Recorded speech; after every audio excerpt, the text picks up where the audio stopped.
नमस्कार दोस्तों, जो लोग इंडियन कोस्ट गार्ड के फॉर्म का वेट कर रहे थे उनके लिए बहुत ही अच्छी खुशखबरी है, क्योंकि दोस्तों आपके जो इंडियन कोस्ट गार्ड है उसके फॉर्म भरना से शुरू हो चुके हैं। दोस्तों इंडियन कोस्ट गार्ड के अंदर नाविक यानी कि जनरल ड्यूटी की वैकेंसी निकली हुई है, जिसके अंदर आपको एक बहुत ही डिसेंट सैलरी, डिसेंट अलाउंसेस और एक अच्छी गवर्नमेंट जॉब के साथ आपको रेपुटेशन दोस्तों मिलती है। तो आज हम इस वीडियो के अंदर आपको यही बताने वाले हैं क्या आपकी ये वैकेंसी है, कितनी इसके अंदर पोस्ट है, किस प्रकार से आप इसके लिए अप्लाई कर सकते हैं, अप्लाई करने के लिए क्या आपकी एजुकेशन क्वालिफिकेशन चाहिए, कितनी आपकी फीस लगेगी, क्या आपका सिलेक्शन प्रोसेस है और कितनी आपकी इसके अंदर सैलरी मिलने वाली है। तो मेरे प्यारे दोस्तों, इंडियन कोस्ट गार्ड नाविक की इस वैकेंसी की संपूर्ण जानकारी के लिए आप इस वीडियो को अंत तक जरूर देखिए।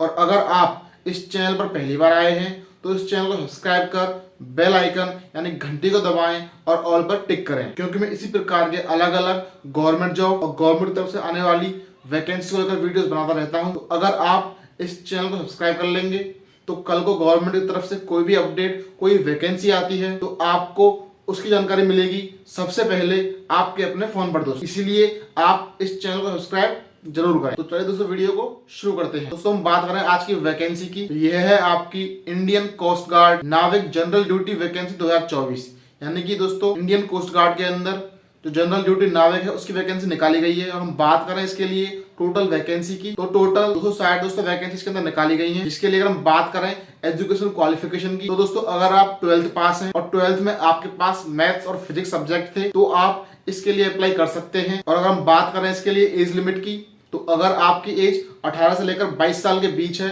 तो आप इसके लिए फॉर्म भर सकते हैं। यानी कि आपका जो डेट ऑफ बर्थ है अगर वो 1 सितंबर 2002 से लेकर 31 अगस्त 2006 के बीच है तो आप इस वैकेंसी के लिए एलिजिबल हैं, आप इसके लिए अप्लाई कर सकते हैं। और दोस्तों इसके साथ साथ जो अलग अलग कास्ट और कैटेगरी हैं उनको उनकी कास्ट और कैटेगरी के बेस पर आयु में छूट यानी कि एज रिलैक्सेशन दिया जाएगा। और मेरे प्यारे दोस्तों अगर हम बात करें इस वैकेंसी के लिए इंपॉर्टेंट डेट्स की, तो जो इसके लिए फॉर्म भरना है वो शुरुआत से हो चुका है, यानी कि 13 फरवरी से फॉर्म भरना स्टार्ट है। और फॉर्म भरने की जो लास्ट डेट है वो है आपकी 27 फरवरी 2024, यानी कि 13 फरवरी से लेकर 27 फरवरी तक आप इस वैकेंसी के लिए अप्लाई कर सकते हैं। आप कोस्ट गार्ड के लिए दोस्तों फॉर्म भर सकते हैं। और दोस्तों अगर हम बात करें इस वैकेंसी में अप्लाई करने के लिए फॉर्म फीस की, यानी अगर आप इसमें अप्लाई करते हैं तो कितनी आपकी फीस लगेगी, तो अगर आप SC और ST हैं तो आपका अप्लाई करना फ्री है। और अगर आप SC ST के अलावा किसी भी कैटेगरी से हैं तो आपको फॉर्म फीस के लिए आवेदन शुल्क के रूप में दोस्तों 300 रुपए देने होंगे, यानी कि 300 रुपए आपका फॉर्म फीस दोस्तों लगने वाली है इंडियन कोस्ट गार्ड में अप्लाई करने के लिए। और मेरे प्यारे दोस्तों अगर आपका इसके अंदर सिलेक्शन हो जाता है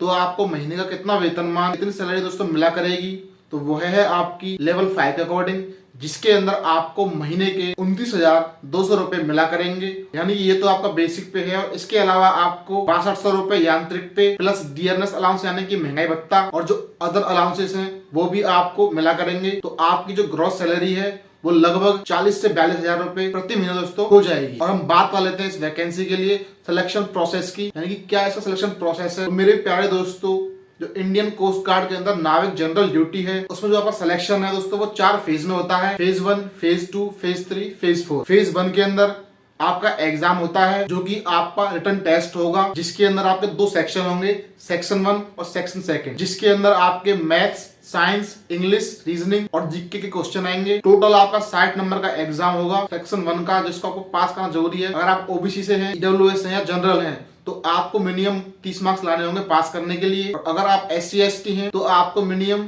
27 मार्क्स लाने होंगे सेक्शन 1 को पास करने के लिए। तो दोस्तों जैसे ही आप सेक्शन 1 अटेम्प्ट कर लोगे तो उसके तुरंत 2 मिनट बाद सेम डे आपका जो सेक्शन 2 है वो स्टार्ट हो जाएगा, जिसके अंदर आपकी मैथ्स और फिजिक्स के क्वेश्चन आएंगे, 25 मैथ्स के, 25 फिजिक्स के। टोटल आपके 50 मार्क्स बनते हैं, क्योंकि एक क्वेश्चन 2 नंबर का है, जिसको आपको पास करना होगा। अगर आप जनरल, EWS या OBC हैं तो आपको मिनिमम 20 नंबर लाने होंगे पास करने के लिए सेक्शन 2 को। अगर आप SC ST हैं तो 17 नंबर लाने से आप सेक्शन 2 को पास कर लेंगे। तो दोस्तों आप सोच रहे होंगे कि जो मैथ्स है वो तो सेक्शन 1 में भी थी, लेकिन जो आपकी सेक्शन 1 की मैथ्स है वो आपकी 10th लेवल की मैथ्स होगी, और सेक्शन 2 की मैथ्स है और फिजिक्स है वो आपकी 12th लेवल की दोस्तों मैथ्स रहने वाली है। और दोस्तों आपका जो एग्जाम है अलग अलग शिफ्ट में होगा, तो कोई शिफ्ट हार्ड होगी, कोई शिफ्ट इजी होगी। तो मार्क्स को बैलेंस करने के लिए यहाँ पे नॉर्मलाइजेशन का यूज किया जाएगा। दोस्तों इस प्रकार से आपका फेज 1 कंप्लीट हो जाता है। फिर आपका होगा फेज 2 यानी स्टेज 2, जिसके अंदर दोस्तों स्टेज 2 के अंदर फिर से आपका एक पेपर होगा, जिसके अंदर जो आपका सेक्शन 1 हुआ था उसी के बेस पे कुछ क्वेश्चंस होंगे, आपको उनको पास करना होगा। उसके बाद आपका फिजिकल फिटनेस टेस्ट होगा, जिसमें आपको 1600 मीटर दौड़ करनी होगी 7 मिनट के अंदर। फिर आपको 20 स्क्वाट्स करनी होगी, यानी कि 20 दंड बैठक करनी है, और 10 आपको पुशअप करके दिखानी होगी। दोस्तों जब ये सब हो जाएगा फिर आपकी कट ऑफ बनेगी, फिर इन दोनों की आपकी एक मेरिट लिस्ट बनेगी।